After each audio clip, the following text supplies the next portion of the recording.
കൊല്ലത്ത് 6 വയസ്സുകാരിയെ തട്ടിക്കൊണ്ടുപോയ കേസിൽ ജാമ്യാപേക്ഷ സമർപ്പിച്ച് മൂന്നാം പ്രതി അനുപമ. വിദ്യാർത്ഥിയായ അനുപമയുടെ പഠനം തുടരാൻ ജാമ്യം നൽകണമെന്നാണ് ആവശ്യം. കൊല്ലം അഡീഷണൽ സെഷൻസ് കോടതി 1-ലാണ് ജാമ്യാപേക്ഷ സമർപ്പിച്ചത്. കഴിഞ്ഞ ദിവസമാണ് അഡ്വക്കേറ്റ് പ്രഭു വിജയകുമാർ മുഖേന അനുപമ കോടതിയിൽ ജാമ്യാപേക്ഷ സമർപ്പിച്ചത്. ബിരുദ വിദ്യാർത്ഥിയായ അനുപമയുടെ തുടർ പഠനത്തിനായാണ് ജാമ്യം വേണമെന്നുള്ള പ്രതിയുടെ അപേക്ഷ.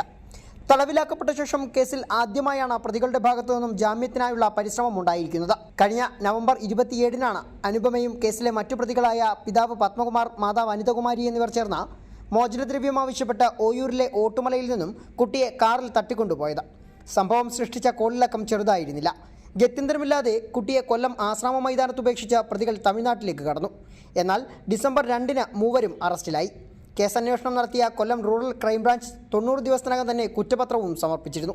അമൃത ന്യൂസ്, കൊല്ലം.